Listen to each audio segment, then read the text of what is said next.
This is Mike Russell, and you're listening to the Matt Ballaker podcast.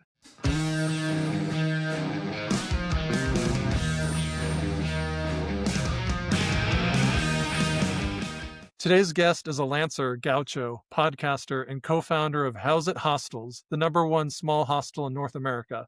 Please welcome Mike Russell to the program. How you doing, Mike? I'm great. What's up, Matt? It's good to see you. I'm glad you put on your hat backwards for this to give the respect it deserves. You're looking awesome. I'm really just trying to hide this crazy Jufro that I got going on here. So You have amazing hair, whether it's under a cap or like living wild. I would show it off, but that's up to you. So Mike, I've obviously known you more than most guests on the show, but you're really living the dream. You know, you're a California kid who's now put up roots in Hawaii, but it didn't start off in Hawaii. So where did you grow up, Mike? yeah, well, I grew up right around the corner from you, Matt. You know, Carlsbad, California. You know, it's funny. I'm visiting San Diego right now. And I went and saw your brother. We're good buds. You know, we grew up together. And I just had this walking down memory lane, walking through Carlsbad and seeing, driving past the high school and seeing the downtown village. It's incredible just how more developed it's become. But it was a great place. Carlsbad was a great place to grow up. I can't complain. I have so many memories. And so just visiting and seeing a little snapshot of where I was, just kind of reflecting back on my childhood, that was pretty cool. Yeah. What are some of your core Carlsbad memories? Well, a lot of these were illegal, so I don't know how many I can share right now. But no, I mean, look, growing up in Carlsbad was cool because we had a core network, a core group of friends who I'm still friends with to this day. It's funny, we went and celebrated my birthday, my 45th birthday the other day, and at the table, it's like the guys that sat there, I've known pretty much my whole life. Since second or third grade. Like I can remember just in this moment, you're like, okay, what are my memories? Well, I remember playing wiffle ball in your backyard. Like these are just the core memories that it reminds me of like the movie E.T., where, you're just they're riding bikes through these suburban neighborhoods and they're kind of like connected little back alleyways and stuff. That was kind of like when I think about Carlsbad, is just being on a bike and being able to just ride around and have the freedom and just go and visit in your friends' houses, and your parents are like, all right, just be back, by the time that the streetlights come on. That was just like absolute freedom and safety and just enjoying all the joys of being a kid in Southern California.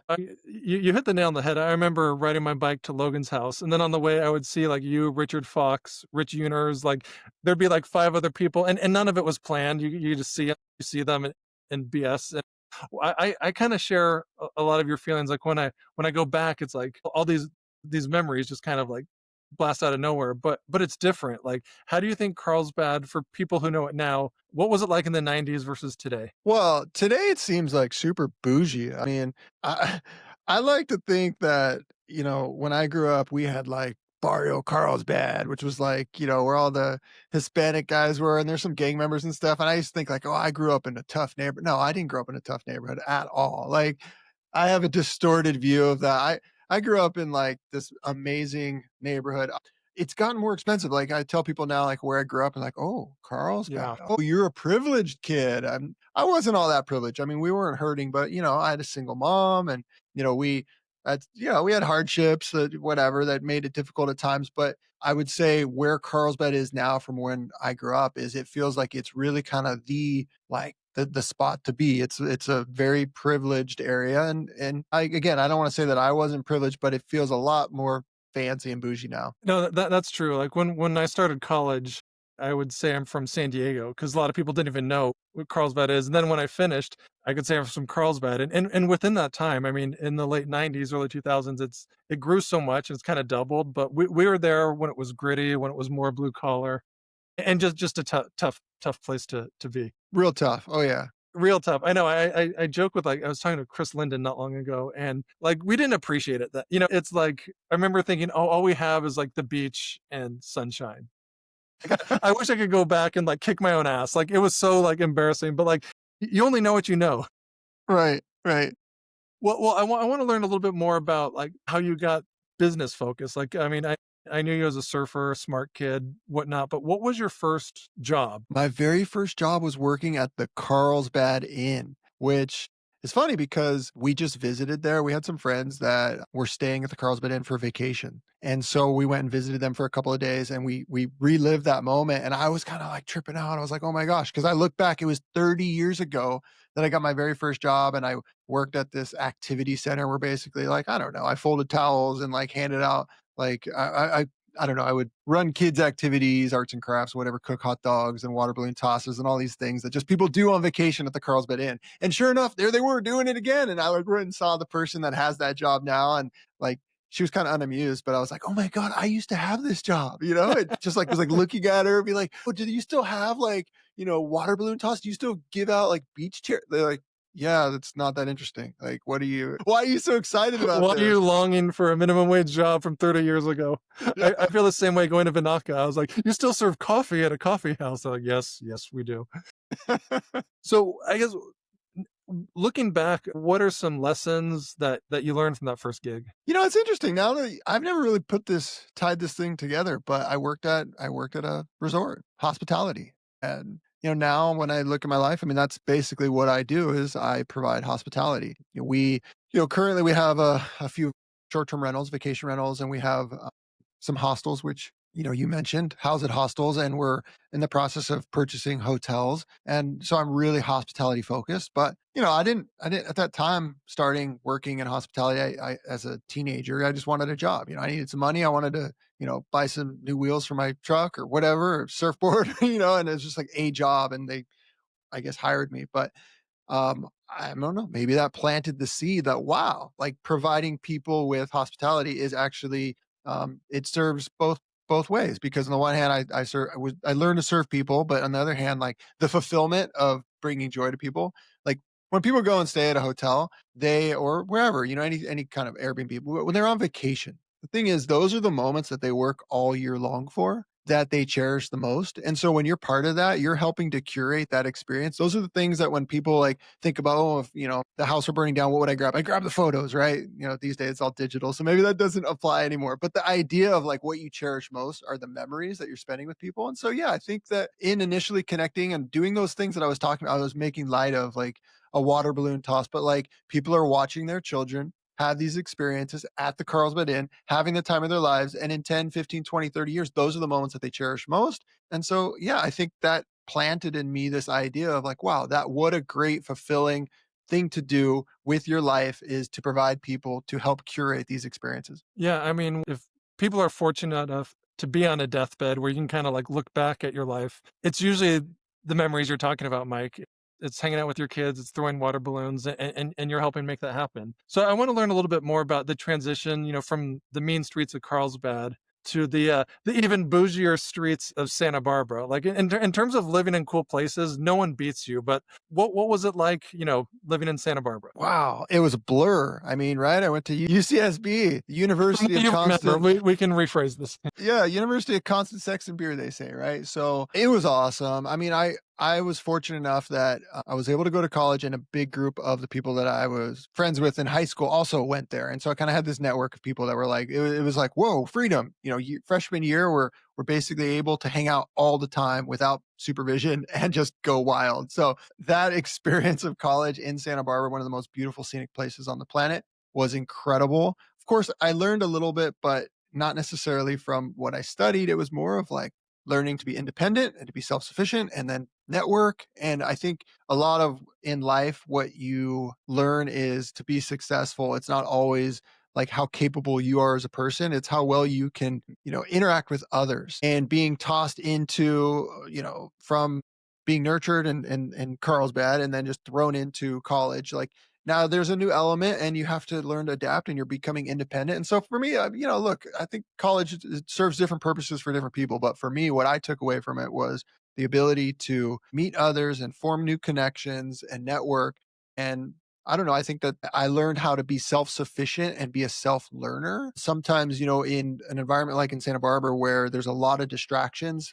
I mean, I was making light of it that you could burn out, you could crash and burn pretty easy, which some people did, but you had to learn how to like balance work and life and pleasure and all the stuff and be able to focus. And I think that one of the things that I've learned is the power of knowledge. Going to college was like the first time that I really felt like I got to choose what I wanted to learn about instead of just being told what I had to learn about. And now I've applied that with everything I do. I'm a constant learner. I'm always trying to learn more. I will be a learner for life. And sometimes I learn by doing. But the point is just being in college and having the freedom to choose kind of what I wanted to learn about really, I think, set me up in a direction where, as I got out of college and figured out, well, what am I going to do with my life? I continued to press into how can I learn to be a better business person, be a better dad, be whatever it is that I want to work on, be a better leader.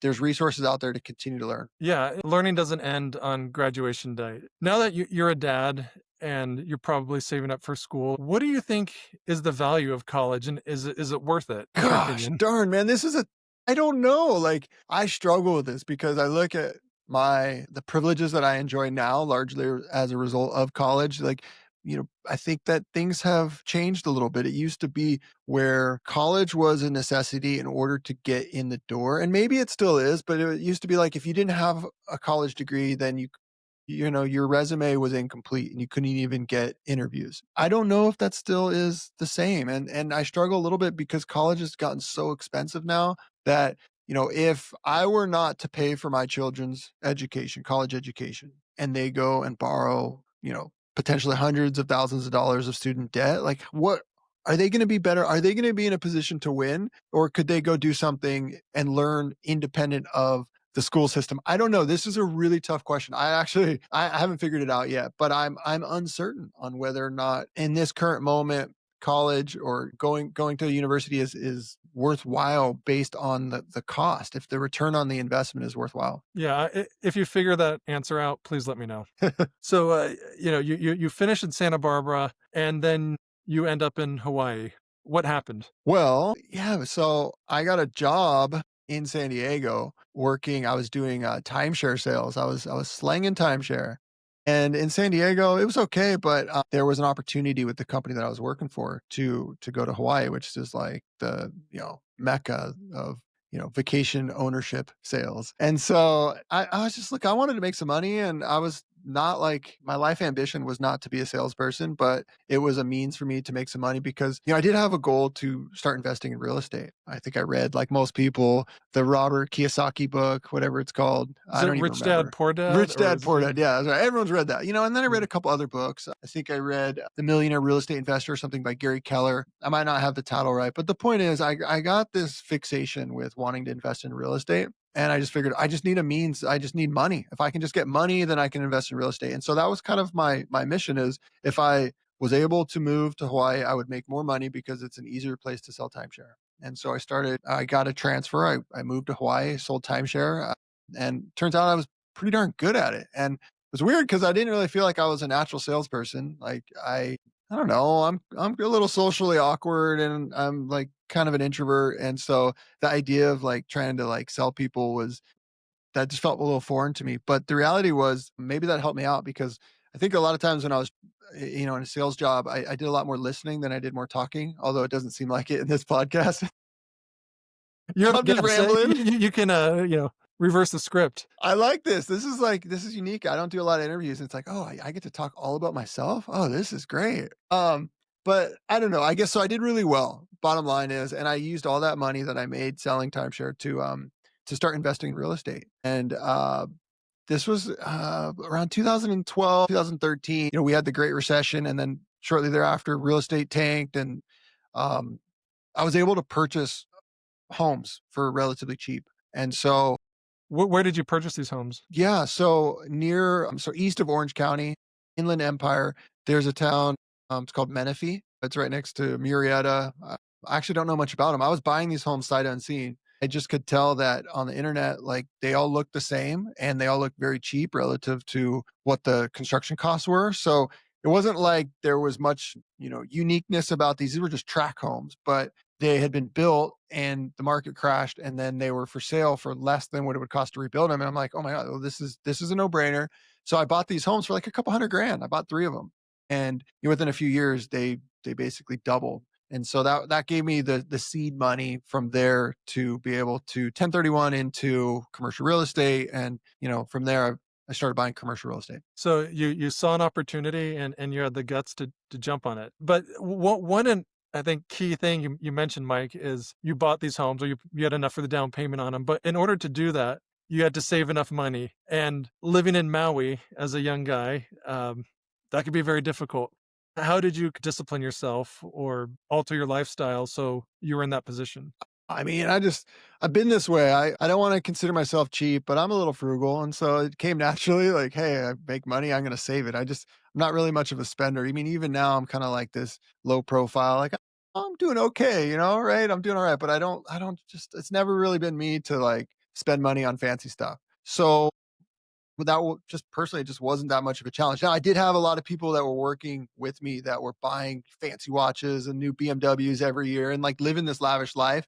The one thing that my wife and I, we spend money on is travel. We love travel. So we do actually, we like to have lavish vacations. Like we will spend $10,000 on a trip to Tahiti. And that's crazy when I say it out loud, but it's freaking worth it because that's what I value the most. I don't drive I mean, I drove a Toyota 4Runner for 20 years, and it was like Those people are would awesome. Yeah. laugh because they are awesome. I loved it. I mean, I basically drove the thing to the ground, but like I don't know, for me the things that sometimes people associate with wealth, like I don't know, vanity stuff. Like I've never been drawn to Yeah, well, you wouldn't be welcome in Newport Beach. They would that. kick you out unless you got a Rolex and Perfect. 2 Well, that's why I live Mercedes in to match. Hawaii, where you actually get kicked out if you have a fancy car. People are like shame you, like, "Oh, what are you driving a Mercedes? Oh, get out of here." Well, Right? that's interesting because, I have a friend like most of my friends, they're through my kids' soccer or sports, Yeah, and, exactly, right? he grew up in Orange County, moved to, I think, Maui, and married a native Hawaiian. Mhm. And their kids are his older kids had some tough times being, like, mixed race or whatever you wanna call it. Like, what have you seen, either through kids or just people like, kinda being a mainlander, living in a touristy place when you're no longer a tourist? Well, there's different parts of the island, and they're very different in terms of the makeup of residents.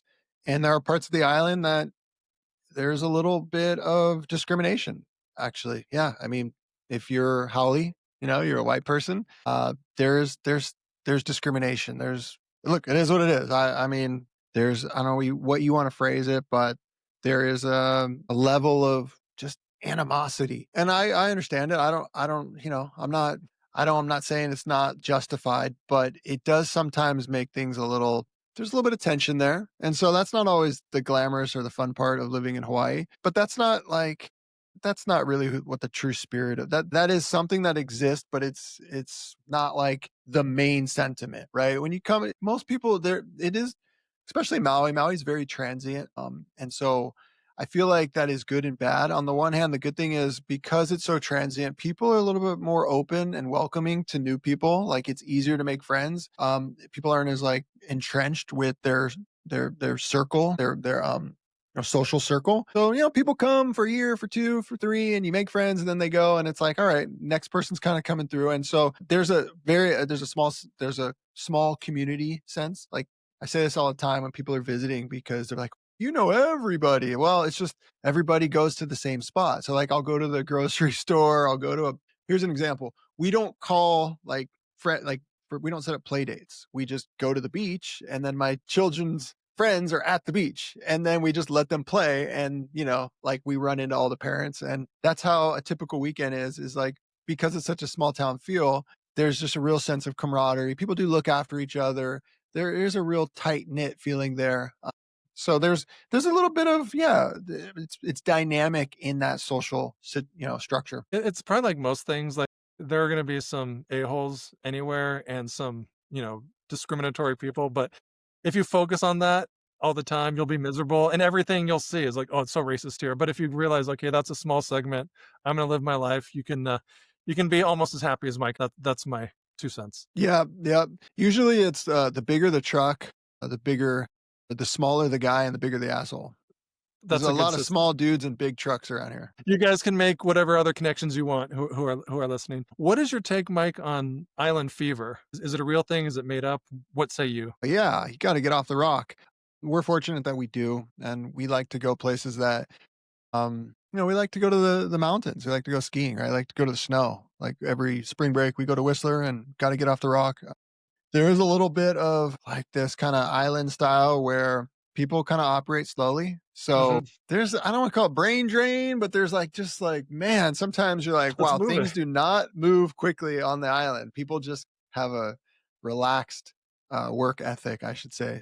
Yeah, it's important, I think, to get off and stimulate, go to museums, like see some live music, like get some entertainment. Like if you just are going to the beach day in, day out, you're like, oh my gosh. So yeah, got to get off. That's smart. One of my favorite South Park episodes is an oldie but a goodie. It's the Aspen when the parents get stuck in a never-ending timeshare sales pitch.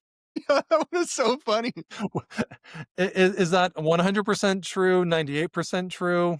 What's I your think take it's on that? pretty accurate. I thought it was hilarious. I mean, they're poking fun, but there's always a little truth, like the humor is in the truth. So, absolutely. My in-laws, I guess now they call it fractional ownership, but, when we got married, they got a place in Maui, and they had to sit through a timeshare, and it obviously worked because they bought it, but I don't know if going in, that was their intent. So, now that you're not exactly in that business, what advice would you give to someone who just wants to take advantage of the trip and not be rude, like, sit through the timeshare, but not have to, like, spend money they might not be able to afford? What can you tell them? You're not going to. They're gonna keep like you're just not getting out of it. Sorry, man. You signed up for it. There is like every excuse in the world that you think you've got. Like oh, I'm gonna tell them this. They've got an answer for you. So they've already thought about it. Because look, you do this once a year, maybe once every 10 years. They do it 2 to 3 times a day. So yeah, they've heard every excuse. You're in for it. Sorry. It is what it is. Well, you Yeah. mentioned earlier that, you didn't see yourself as a natural salesman, but you have an introverted side, which is probably a great thing because it means you listen more than you talk. I was not taught anything about sales in school, next to nothing. Mhm. What, I guess, tangible advice would you give to people who want to become better salespeople?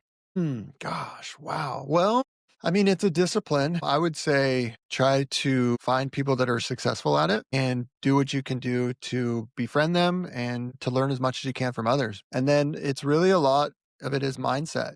So many times people get hung up on the actual tactical strategies and skills, but so much of it really is just energy, and energy is contagious, it transfers. So, whatever you can do to have the most positive mindset and be able to transfer that positive energy, you'll rely less on like tactical things in order to like sell people and convince them and trap them into like, oh, I got you, like all that stuff. There is a role with it. Don't get me wrong. Like you could be a better salesperson with the language and communication, but the majority of it is how you feel about what you're doing and just the energy that you transfer. What sale or, I guess, closing, no, non-marriage related and business wise sticks out to you, like either good or bad, like, "Oh, that sucked," or, "It was so great when this happened." I don't know if I remember. I mean, look, honestly, it's been like 6 or 7 years since I've done sales. So I'm like, oh gosh, what are we talking about now? I don't know. I think that there is a little bit of a thrill in general. So I can't come up with a specific incident that I'm like, oh yeah, I remember got this sale. It's more of just like, there's an adrenaline to it. And there's a fulfillment in the sense of being like, there's a tangible result. Like you put in work, you put in effort, you put in focus and energy, and then you can see how your efforts are resulting in sales, and not just for your own sake, but like also I don't know, the feeling of like overcoming a challenge. The challenge being they said no initially, I'm never going to buy this. And then you have the power to influence them. Your energy and your language and your communication, your persuasion skills to get someone to say yes, that is a thrilling experience. Absolutely, and, I've heard the adage, like, "You don't work until you've done sales," and I believe that. I didn't when I was in my 30s, but I think to some extent, we all have to sell something.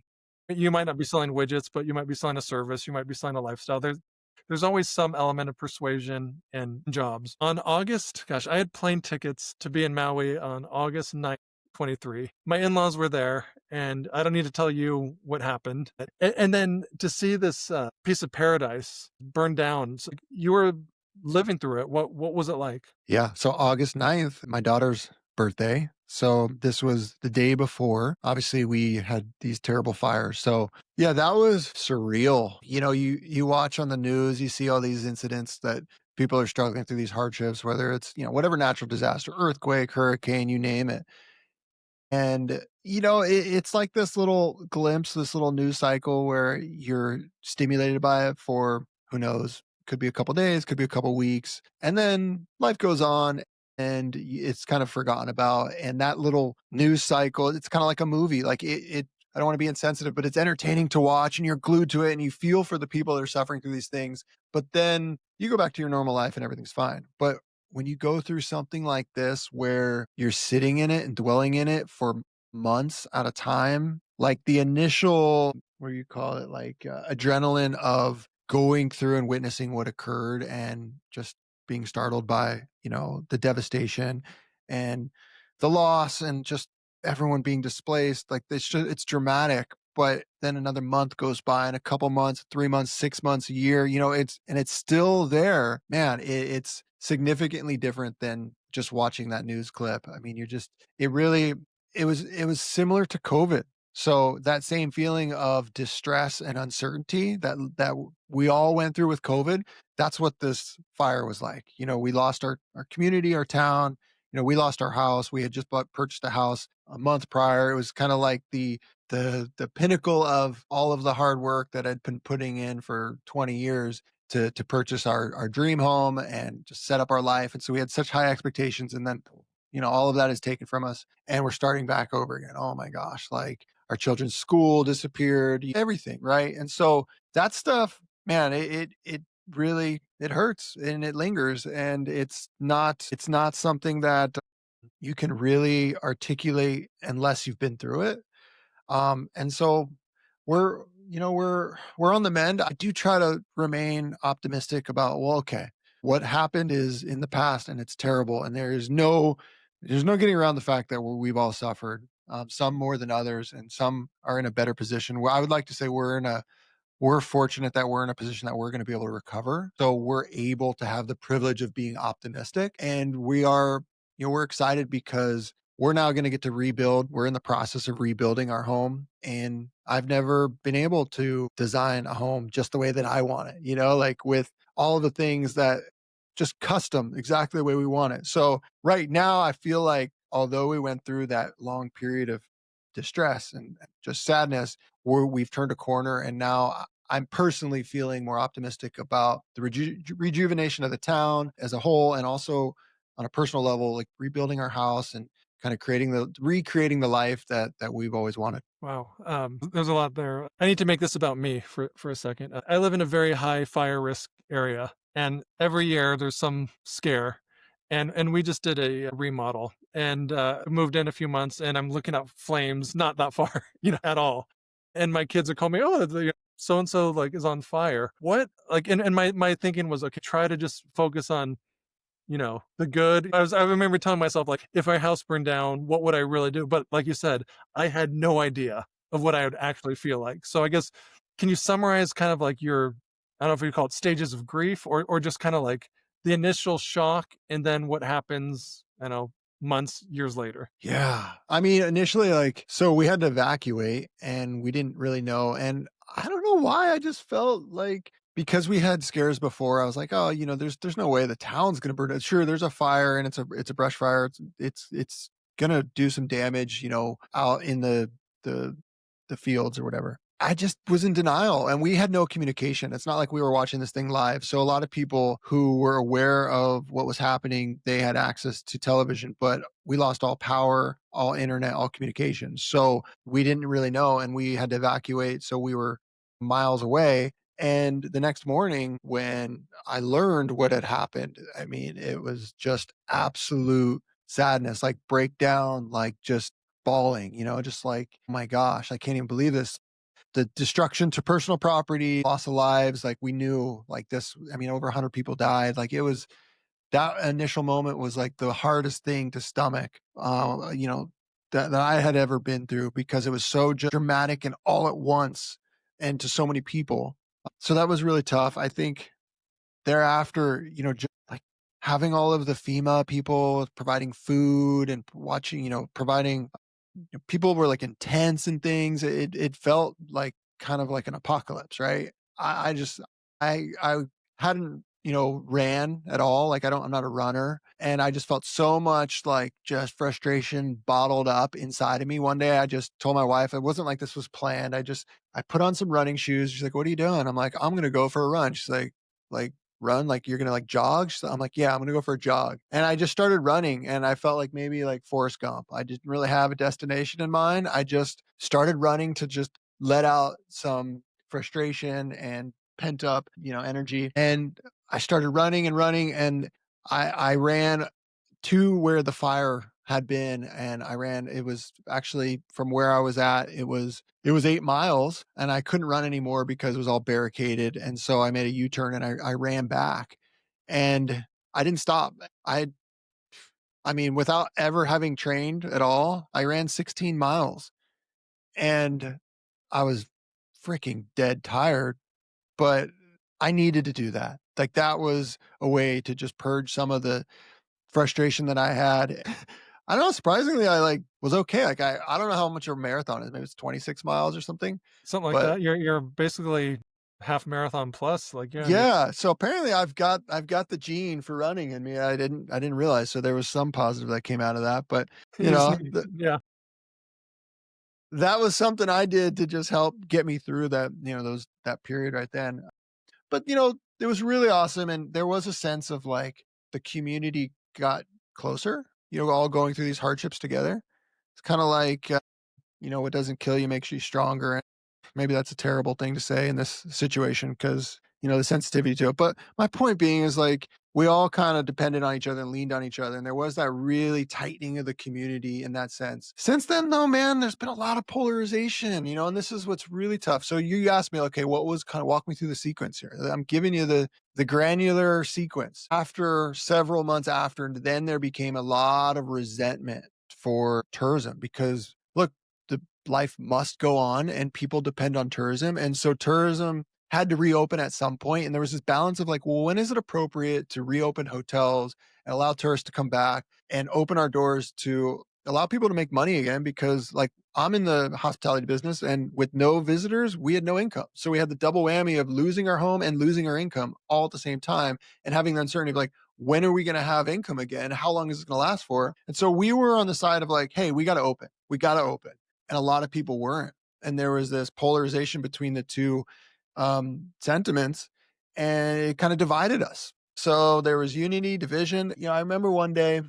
Is it okay if I ramble? You've been doing all episode, why stop Okay. now? Oh my God. I'm going to tell you guys something super personal here, which doesn't look great on me as a person, but whatever. I don't care. I went to the beach one day and there was some protests that were set up on the beach intentionally to, gain awareness for tourism, right? And basically they were camping there on the beach and they had a huge painted sign that said something along the lines of like fresh out of aloha, like tourists go home or something like that. And I just remember being like, man, is this really what we've come to? Like, is this the message we want to be sending? Like, I get that it's uncomfortable and it's sad and it's painful that folks are enjoying the benefits of Maui while so many people are struggling. Like, I'm not like, I am aware of that.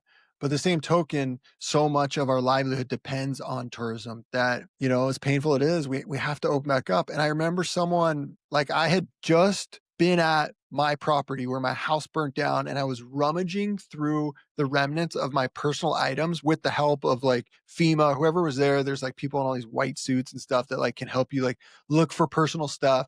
And so I have ash and soot on my body, on my hands, and I go to the beach and I see this freaking sign that says fresh out of aloha. And dude, I'm a haole guy, white guy, and someone actually, just to set the context straight, another white person sitting on the beach drinking a beer middle of the day, some girl, and she told me to beat it. She's like, tourist, beat it, or something like that. Like, can't you see there's no aloha here, or something like that. And I freaking lost it. I just erupted on her. And I was like, I don't know what I said to her, but the basic sentiment was like, you're sitting here freeloading. You probably don't have a job. You're drinking a beer in the middle of the day. You have no idea who I am and what I've been through. You don't realize that I lost my home, that my whole livelihood and my family's livelihood depends on the tourists that you're yelling at. Those are the people that is my lifeline for being able to survive here. And you are destroying not only have I lost my home, but I've lost my income, and you're here, like, you're making people feel bad about trying to help us by helping our economy. Like, I didn't say it in those words, I said it with a lot of, F-bombs and Good for whatever you. else. Yeah, yeah. But, like, that was, like, the pinnacle of just like, "Dude, screw this. This is messed up." And so, that was a really hard part, like, an after effect of the fire that's not, like, it's not really tangible. Like, people feel like, they see what's in the news, and they see the hardship, and they see the physical destruction, but the destruction of our community, in a sense, and the polarization, that was a tough period of time as a result of all of this. Well, I'm no, I'm glad you said that. I'm glad you let her have it because, it's the teach 'em to fish mentality. Like you're doing what you have to do to support yourself and your family. Like, I can't think of a better cause than that. And obviously there's a lot of frustration on both sides. I mean, I get it. People are mad and sometimes it's displaced in weird ways, but it's like a lot of people don't benefit if tourists go elsewhere. Like if they were to go to, I don't know, San Diego instead, or Florida, or Japan, pick another place. Like, the people who are relying on tourism for their livelihood are going to be much worse off if they do that. So good on you, Mike. Yeah, it's a tough position for everyone. So, I mean, I get it. I can see both sides, but that was just an incident that occurred that kind of brought to attention, like, whoa, this is a complex situation. Yeah, no, no, very complex. And you mentioned earlier that you transitioned out of, call it, traditional sales, and you've been doing other stuff. So let the folks out there. What is this other stuff you're up to now, Mike? Yeah, so, I bought these homes, like I said, through the income I was making, I was able to buy some homes in California, and then I ended up selling those at a profit. And I bought a couple of homes in Maui that I converted into short-term rentals. These are four-bedroom vacation rental homes, and you have to go through this arduous process. You can only have one permit per person. So I got one in my name, one in my wife's name. But the point is, they're like, I don't know, this is probably not a great example, but it's like a taxi medallion in New York. At one point, those were super valuable, right? And people Very would pay all valuable. this money because there was a limit, a cap on how many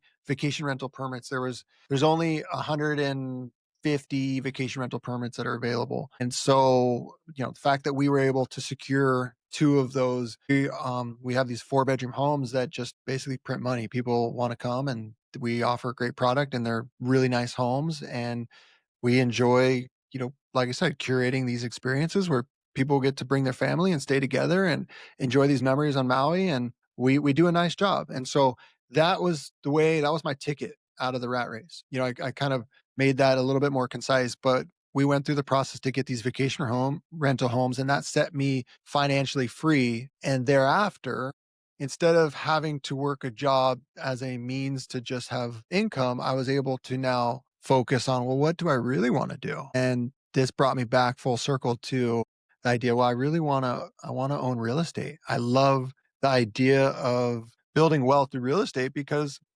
although there's a lot of ways to make money in real estate or make money in general, real estate is tangible and I can appreciate it. Like, I like the idea and the thought and the concept of walking down, let's say, a city street and looking up at a big building and being like, wow, like I own that building, which maybe I don't at this point, but the idea, the dream is there, that like it's physical, and it's not just, it doesn't just last my lifetime. It's something that's generational in a sense. And so I wanted to build this empire, so to speak. And I realized that buying single individual vacation rental homes, that's not scalable. And it's also kind of swimming against the tide because obviously, for obvious reasons, there's a lot of resistance against doing so. And so I looked at commercial real estate and I naturally gravitated towards apartment buildings. There's a lot of education out there, and people are, promoting how you can purchase apartment buildings and make a lot of money and build, incredible wealth. And so apartment buildings just seem like the natural progression to scale up in terms of real estate investing. And so I bought a course, an online course on how to invest in apartment buildings. And I learned all about the fundamentals of apartment commercial real estate investing in general. And so my boss at the time that I had been working when doing timeshare sales, we had always talked about wanting to do something together, and so we partnered up and we were saying, hey, let's do this. Let's go buy apartment buildings. And naturally, being in Hawaii, we started looking in our own neighborhood, and there's not a lot of commercial properties available, but there was one, and there was one apartment for sale. And in the notes, the listing notes of this apartment building, it said this, property is currently being used as a hostel. And we're like, what the hell? What do you mean hostel? Like, I knew nothing about hostels. And so I called the listing agent. We had a conversation with him. And I swear, this dude, he sounded like I never met him in person, but his voice, he was the exact same as like the guy from Better Call Saul, Saul Goodman. He was Saul Goodman. The way he talked, and That's what he's up to now.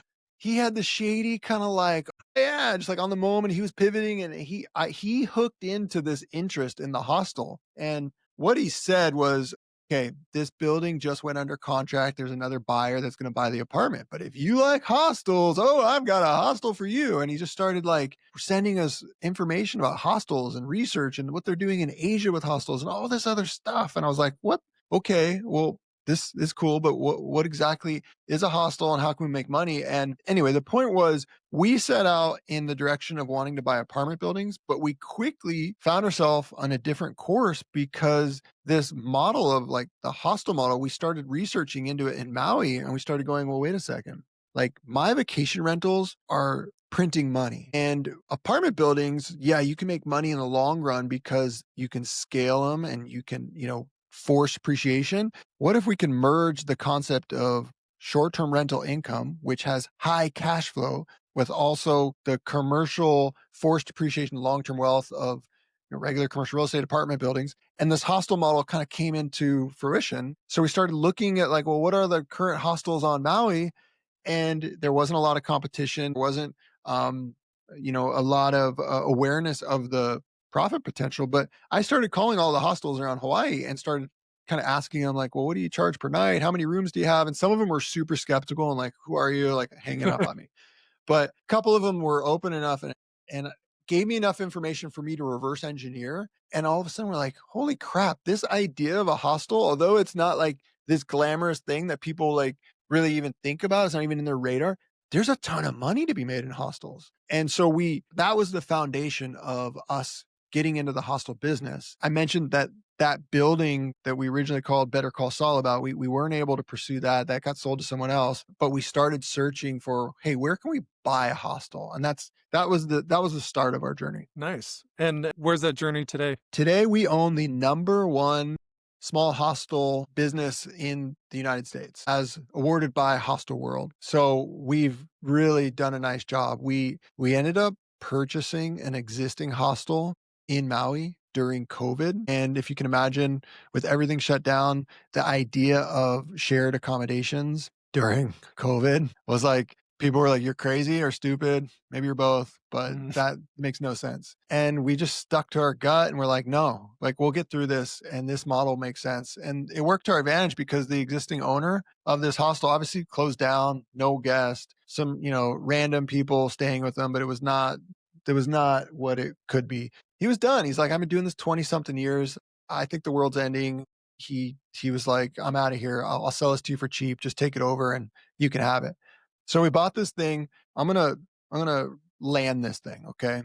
We bought this property, this first hostel for $800,000. And a few years later, after COVID, recovering from COVID, our business, we had two properties now, but those two properties bring in $800,000 of net income. So the one hostel we bought for $800,000 total now brings in $800,000 a year of net income in just a matter of a few years. So it was like grand slam of all opportunities. It took a little bit of risk and a little bit of guts and a lot of work, but we're doing pretty well with this model. Well, you were brave when others were timid. So Warren Buffett is very proud of you. Yeah, yeah, right. I don't know what his expression is, but something along the lines of like, be greedy when everyone is fearful and Yeah, be I'm sure fearful when I everyone's butchered great. it, but yeah, the sentiment is like, yeah, Yeah. you got to take a risk somewhere, and when people are being nervous, that's the time to double down. What have you done professionally that you're most proud of? I'd like to say, this hostel business, Howzit Hostels is incredible. It's not just,